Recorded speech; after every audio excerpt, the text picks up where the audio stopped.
Okay, hello everyone. Good morning, good afternoon, and good evening. So today we are very honored having Dr. Xu to give us for a presentation for our CPGIS educational webinar series.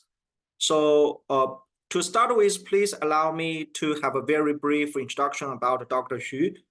Dr. Xu holds a PhD in environmental economics and management from the University of the Chinese Academy of Sciences. He is currently a fellow at the Cambridge Centre for Environment, Energy and Natural Resource Governance at the University of Cambridge, a distinguished researcher at the Centre for China and Globalization, a member of the Chinese Community for the Club of Rome, a primary global think tank of leading intellectual figures, and a senior observer at the United Nations Climate Change Conferences, COP27 and COP28. Furthermore, she is recognized among the February's China Top 100 most influential Chinese elites. His research adventures have primarily focused on energy management, carbon neutrality, and environmental, social, and governance secretariat. He has demonstrated a sustainable commitment to and profound examination of global energy research and development investment, energy efficiency evaluation, carbon emission accounting, and digital energy management strategies. His contributions have been published in prestigious journals, including Nature Energy, Applied Energy, showcasing his expertise and influence in the field. So without any delay, please let's warmly welcome Dr. Xu to give us a presentation entitled Involving Patterns and Drivers of West Plastic Trade in Key Global Economics. Hi, Dr. Xu, it's your time. We cannot hear you. Thank you, Professor Zhu. Thanks for your introduction. Yeah, hello everyone. I'm Tong Xu. In further introduction, you can say my research focused on energy management or energy policy. But today I will share a story about waste plastics. So keep it easy. I'm not very professional for this research area. So if you have any questions, please discuss it with me. Thank you. Okay, let me share the screen. Okay, can you see it clearly? Yes, you may start. Sure. Yeah. The topic is about the involving partners and drivers of waste plastic in key global economies. I'm Tong Xu, and I also cooperate with my student, Qiu Liu. He's a doctor in Chinese Academy of Sciences. And this is my Department of Land Economy in the University of Cambridge. In my department, we have two projects. One for the real estate and urban analysis, another one for the environmental economy and policy. The second figure is our building for Synergy. Synergy means Cambridge Center for Environment, Energy, and Natural Resource. We focus on climate driving transition and water or population driving transformation. Yeah. At first, let's give the background for the research. There are a lot of different kinds of plastics.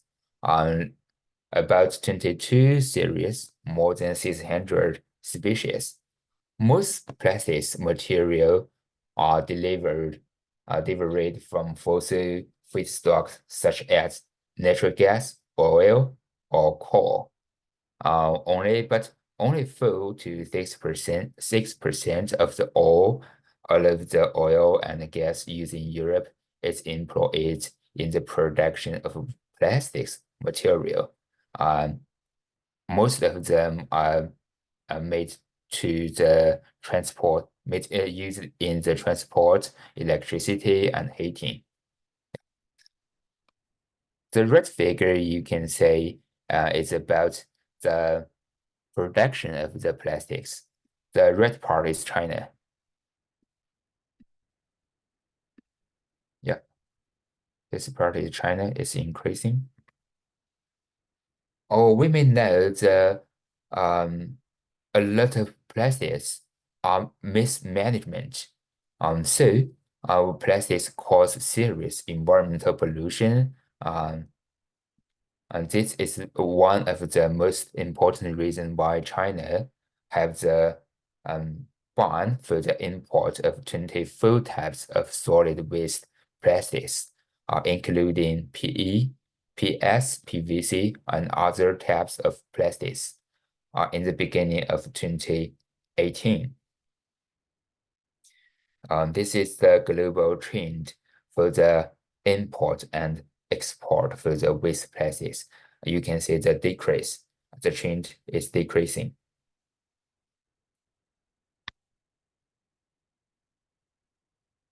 Let me show you this. Okay. You can see the plastic import in the world from 1997 to 2019 are different. But for the old data, a lot of country data are missing.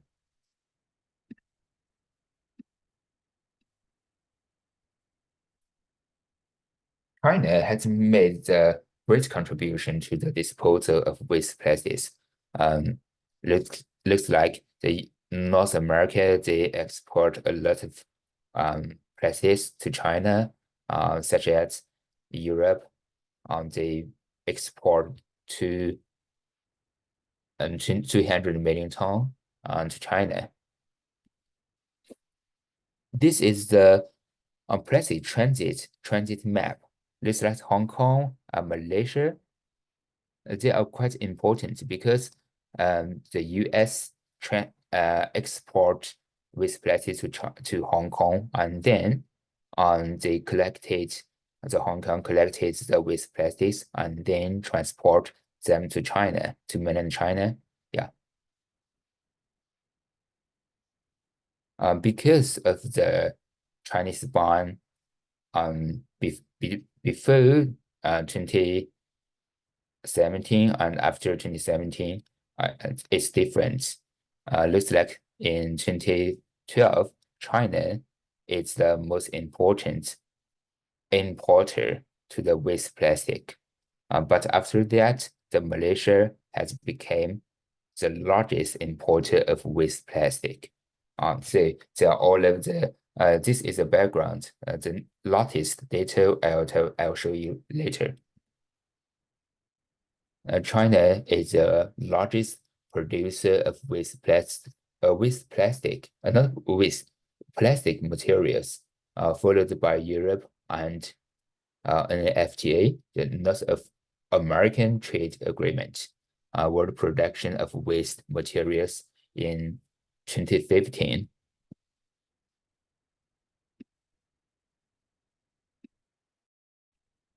From this video, we'll know the recycled waste plastics is about 18 million tons. The total volume is about 96 billion in 2016.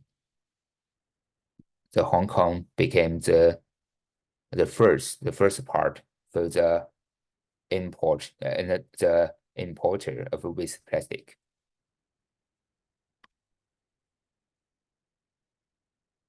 Yeah. Okay. This is the main research for this topic. Even with what we know, there's not much research looking into what drives the global plastic trade, especially with the big changes from China's import restriction, Chinese ban, and the ongoing global pandemic. This study aimed aims to dig into this topic by asking a few questions. The first, how has the global trade of waste plastics changed, especially from the point of view of the countries involved? Question two, what roles do different countries play in the global waste plastic sense? Question three, what drives the global trade of waste plastics? The fourth, how much waste plastics do we think will be shipped around the world in different future scenarios? So we use different data source and different methods to calculate and want to solve these four questions. We are taking a detailed bottom-up approach to gather data on all kinds of waste plastics from the United Nations commodity trade statistic data. The short name is UN Comtrade, and the Organization for OECD. While looking at the total trade volume by adding up the numbers for different types of plastics like PE, PS, PVC, and others. Our research covers a huge amount of data from 1988 to 2022, showing how much each type of plastics has been imported and exported. In the method, rich regression analysis is a very special way to analyze data that has a lot of overlap. It's not as precise because it gives up some accuracy to be more useful in real-world situation. For example, we look at export data from 5 countries over 4 random years to see how things match up. This helps us to find out that researching trend between partners countries can help fix gaps caused by some countries not reporting their data. This means we use the partner. You can see they are different. They are the old data, and this is our data. We use the partner flow data. Looks like in 2019, for example, China, for the old data, for the reporter data, China only have the resource 70 countries, but in our new data, it's about more than 100 countries or partners. Yeah. We compared with other research, but I'm very sorry, I forgot to translate to English.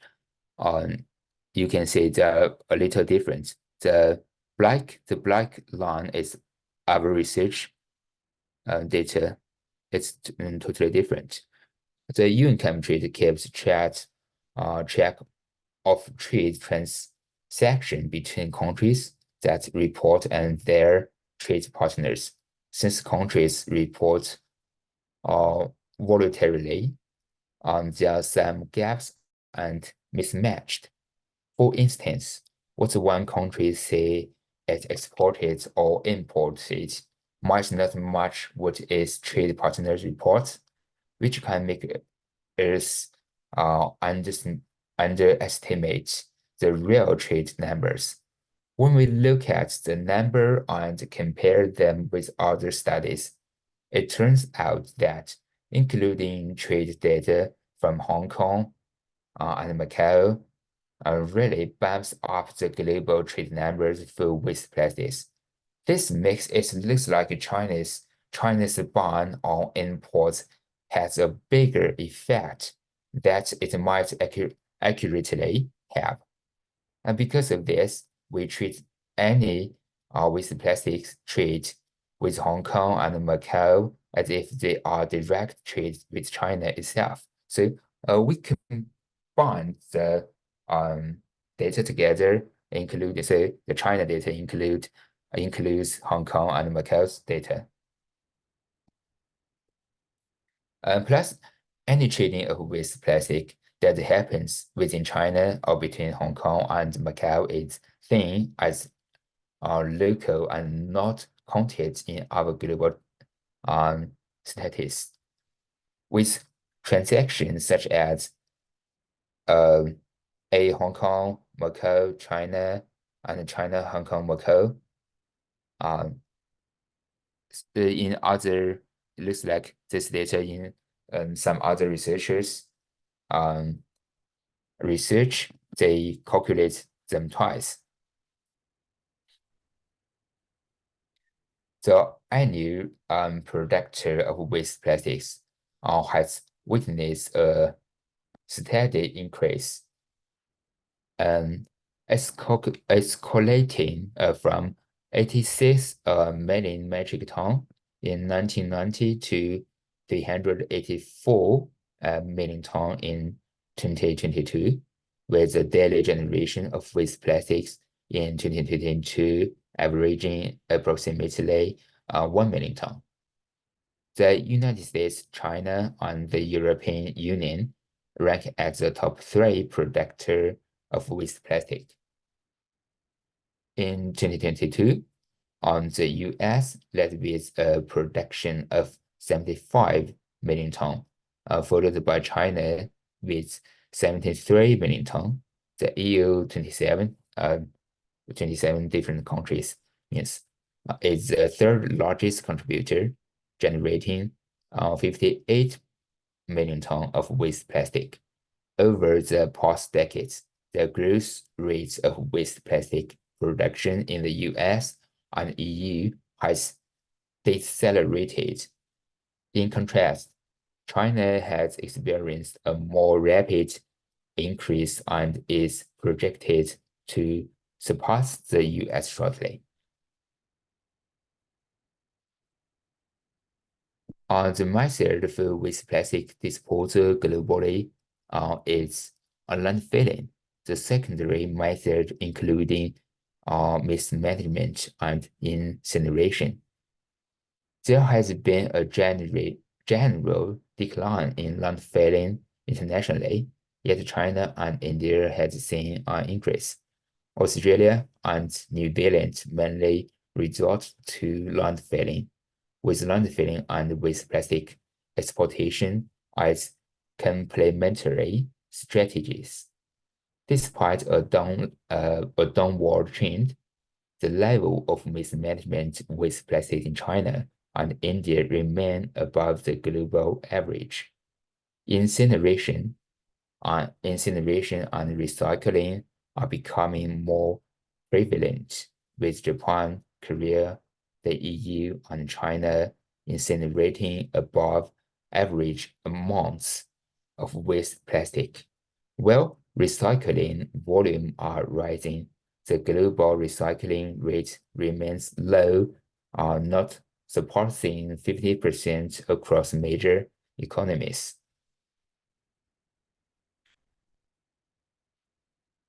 From the perspective of partner countries, cumulative global export of waste plastics exceeds imports with export values surpassing those of imports. Since records began in 1988, cumulative global export have reached 254 million tons, valued at 11.6 billion USD. While exports have totally about 200 million tons, valued at 8.8 billion US dollars. The global trade volume and value of waste plastic have exhibited a pattern of initial growth, subsequent decline, and then fluctuation. In 1992, the annual global waste plastic trade volume began to increase sharply, maintaining a long-term upward trend until 2012, when exports peaked at 15 million ton, 1,900% and a 1,500% increase in export and imports, respectively, compared to 1992. In 2017 or in 2013, influenced by China's Operation Green Fence, you can see this gray part, you can see the decrease. This is the Operation Green Fence. The export volume fell to 14 million ton in 2014. It rose to 15 million ton due to the policy relaxation next year. The global export and import volumes declined substantially in 2018 following China's import ban decreasing by about 35% and 20% respectively compared to 2017. The year 2022 saw the lowest global waste plastic trade levels, with export at 4.7 million ton and import at 5.4 million ton. From 1989 to 2011, the trade value of waste plastic generally increased. Despite a decrease in trade value in 2009 and due to the economic crisis. This is the B part for the economic crisis. From 2012 to 2020, the trade value consistently declined.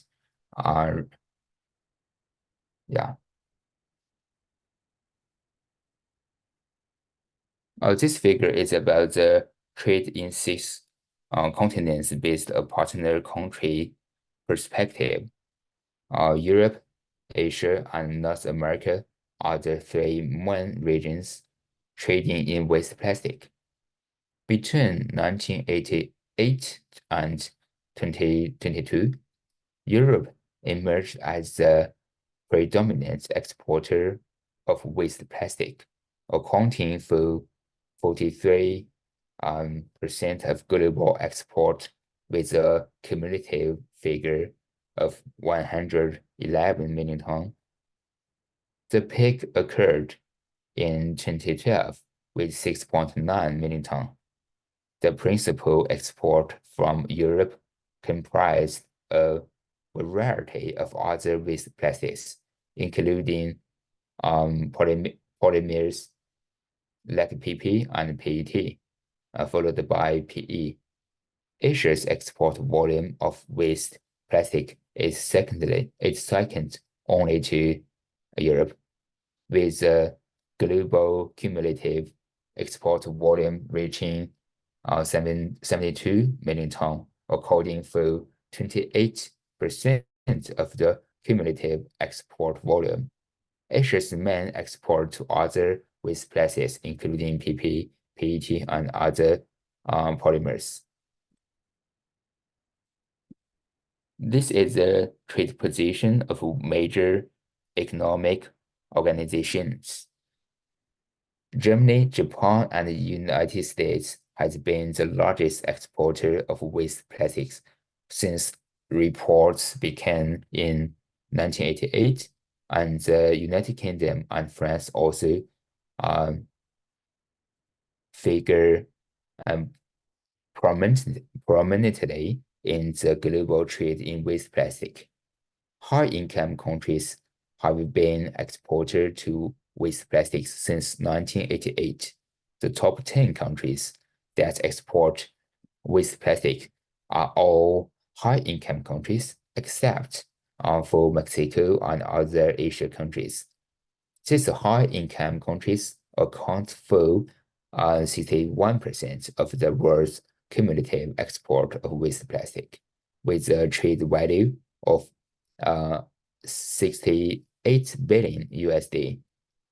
Non-high income countries account for 40% of the top 10 countries importing waste plastic. These non-high income countries accounted for 58% of cumulative global export. For developed countries, the US, Japan, Germany, and the UK contribute 45% of the global trade in the waste plastics.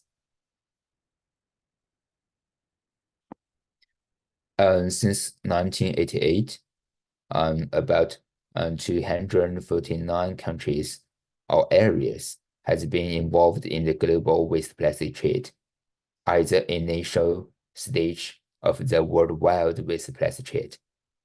Germany exported mainly to the US and Switzerland, and the United States of US exported mainly to Canada and Indonesia. Canada receives waste plastic from the US and at the same time exports waste plastic to the US. At this stage, the US and Germany are major exporter and importer of the waste plastic trade. From 2000 to around 2011, the USA, Germany, and Japan occupied the top 3 exporting countries. And during this period, the US, Japan, Germany, the Netherlands, France exported waste plastic to China, and China's imports of waste plastic increased. In 2021, the global trade in the waste plastic undergoes a huge change. Developed countries with large export flows are unable to fully dispose of the waste plastic they produce domestically in a short period, and their domestic recycling markets are not yet entirely constructed. So they have chosen to hold or transfer their plastic waste to third countries outside of China. Countries such as Germany, the US, and the Netherlands import a future part of their waste plastic while exporting it to Southeast Asia, such as Malaysia, Indonesia, and Vietnam, and Asia, including China and Europe. At this time, intra-European and intra-Asian trade in waste plastic increased. There are 3 categories countries. The first category is the stable countries, such as Germany, United Kingdom, France, US, and Japan, because they have been the major net exporter. For the category 2, is looks like the Canada, Spain, because their position are different. At first, Canada may be the importer and exporter, but later Canada's export of waste plastic declined. But in 2022, its imports increased. So they changed a lot during the last 40 years. The category 3 is intermediate transition countries. Looks like Belgium, Australia, and Netherlands. They just the transfer from one country to another country.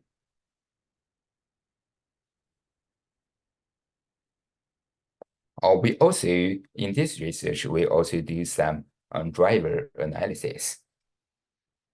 The emergence of global solid waste circular economy is primarily driven by economic region.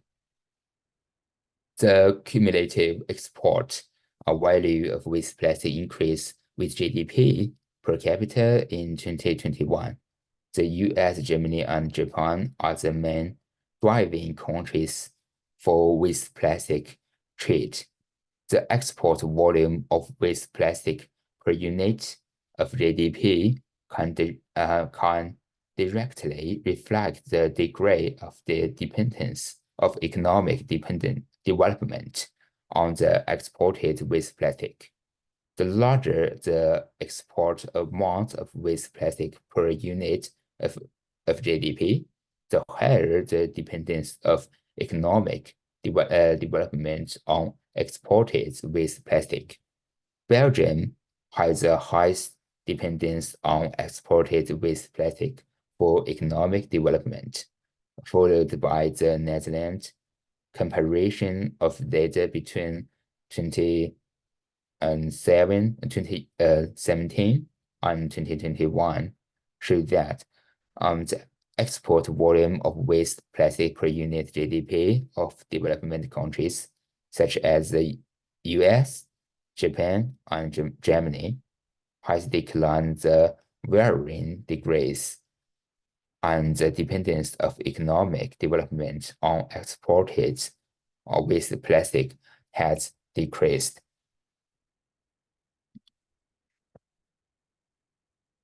Most plastic in use today is virgin plastic made from crude oil or natural gas fields.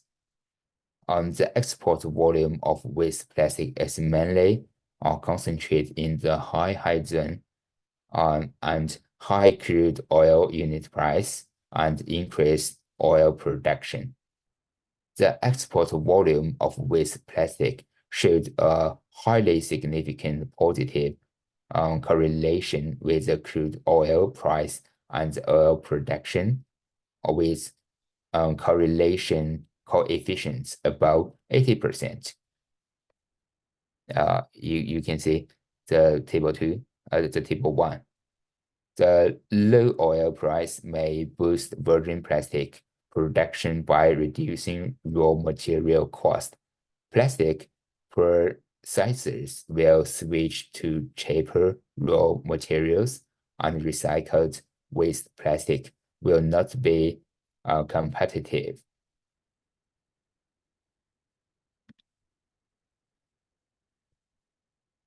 In August 2017, China issued this is we also do the analysis for the China's bond.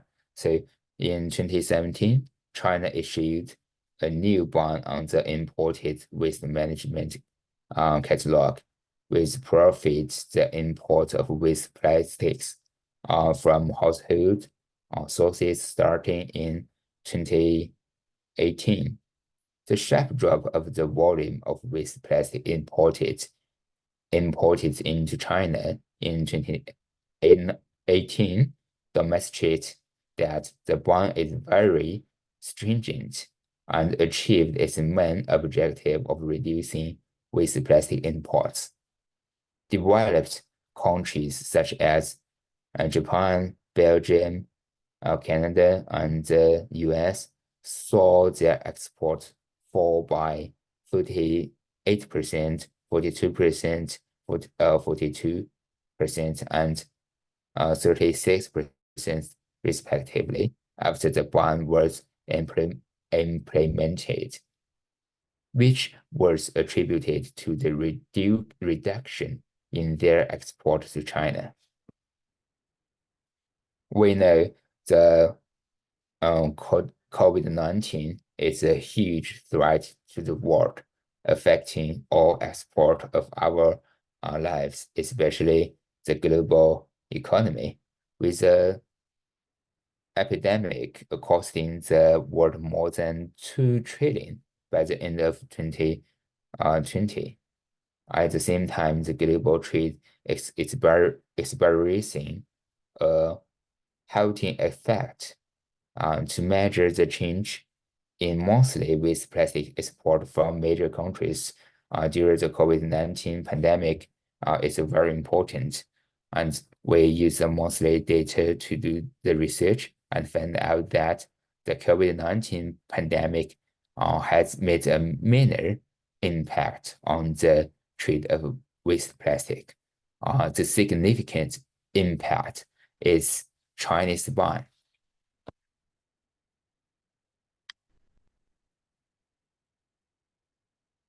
On fitting the historical data of export volume drivers from 1990 to 2021 by rich regression yield, that the change in the regression coefficients of the independence variable tends to stabilize, and the change in the ridge trains plots. Plots also tends to stabilize when the K is 0.02, but I didn't put the figure here. Or in order to predict the future changes in the global export volume of waste plastic, the study set up 3 scenarios. We can say that there are the different scenarios. We use 2021 and the scenarios base period, and the 2022 to 2030 as the outlook period. Considering that the future impact of Chinese import is zero, oil production rise, and crude oil price fall, and the world GDP per capita increase, and plastic waste by end-of-life fate volumes vary depending on waste management policies. We designed 3 types of plastic waste export volume scenarios. Business as usual is a BAU, global ambition policy scenario, gap. This one, the second one. On the regional action policy scenario, RAP, the third one. According to the right regression model from 2022 to 2030, the export volume of waste plastics under the BAU, gap and RAP scenario will increase year by year, but the growth rate of waste plastic under the gap scenario is smaller than that under the RAP scenario and smaller than that under the BAU scenario. According to the forecast, the highest volume of waste plastic exported globally in 2030 is based on the BAU scenario, with an export volume of 8.7 million tons. This is followed by the RAP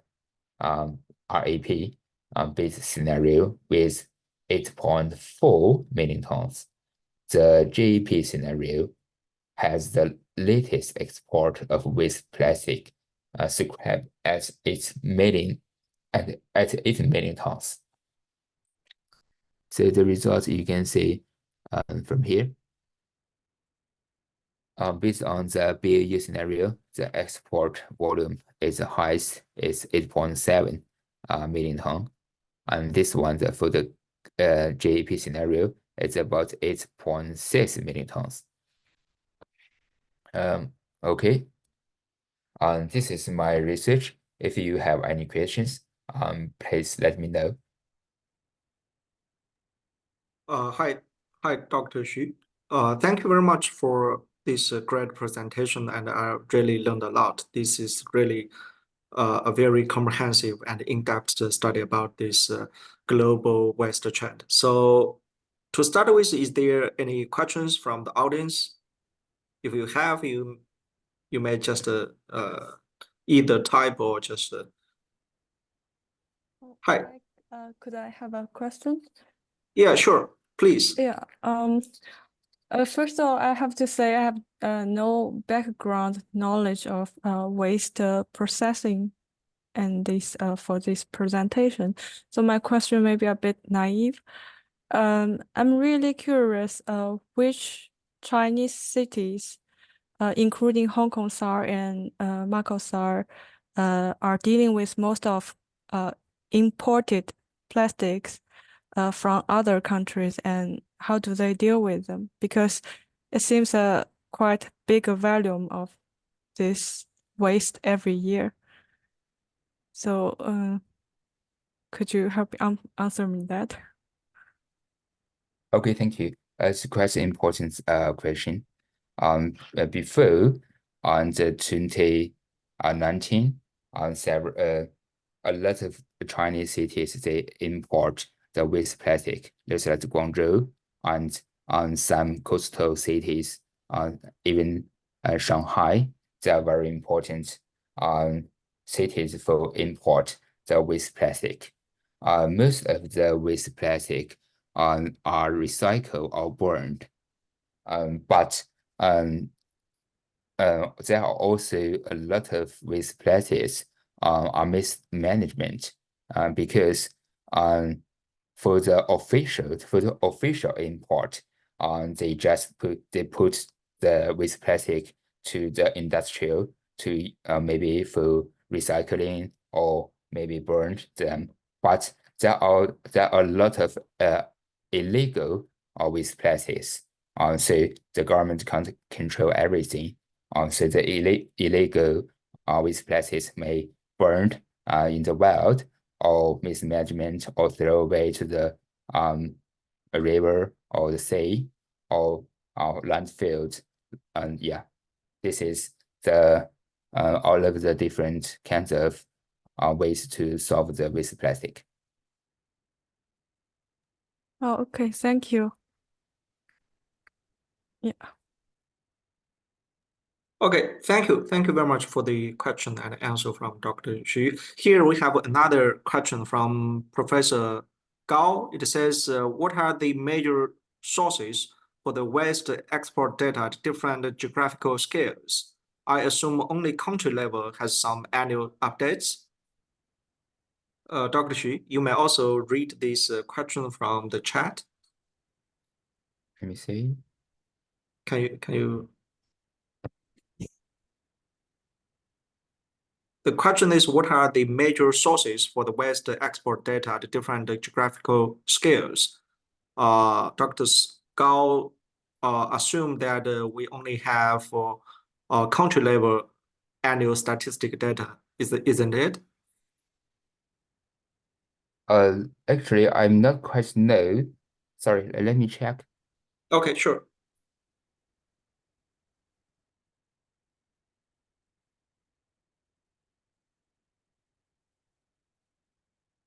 What I mean is because for some developed countries, they they export their waste plastics. Sorry, wait a minute.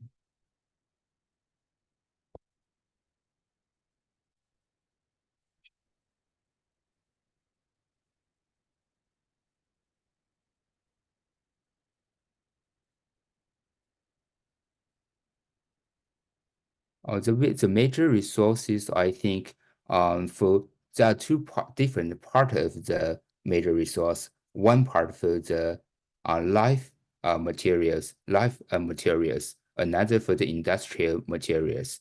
Looks like the PET or PP and PVC.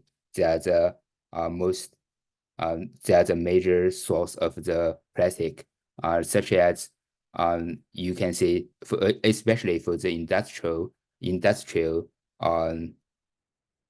companies, they have a lot of waste plastics, such as PP or PET, because they made it to the refrigerator or television or other kind of productions. But I'm not very professional for this question because I only collect the data from the UN countries, but I don't know the material flow analysis from the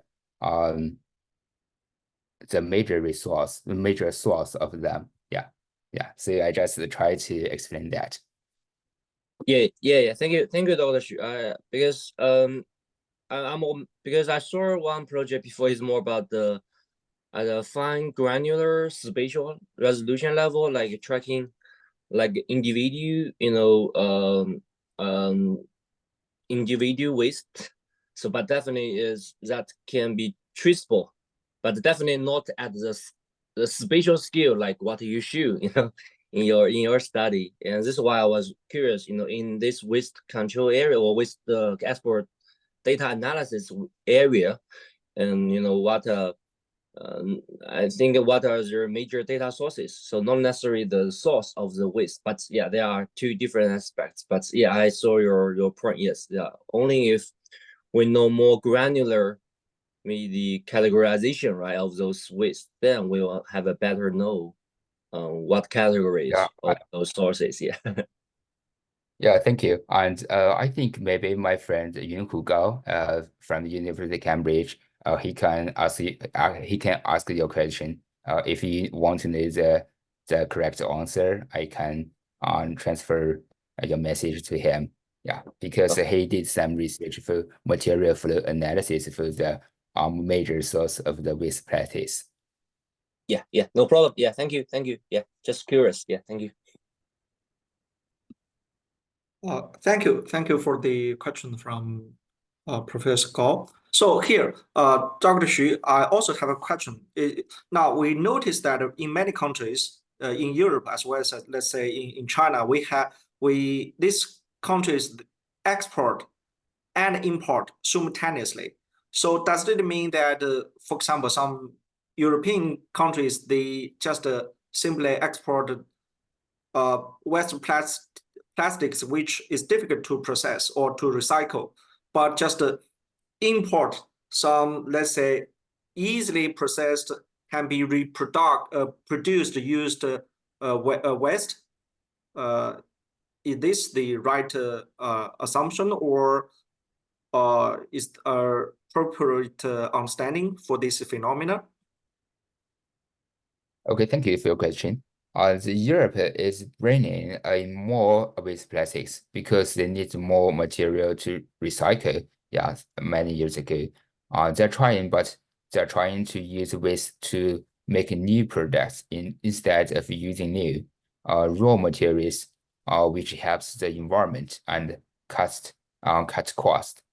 About why China stopped importing the waste plastic. It's mainly because they want to clean up China want to clean up our own environment issue. Yeah, and they're getting a lot of dirty or mixed with plastics, which was hard and costly to recycle purposely. But for European countries, many years ago, they want to import that and to make them recycled. But because of the economic development, in my research, we analysis the driver from the GDP to the waste plastic export. They can't solve this problem.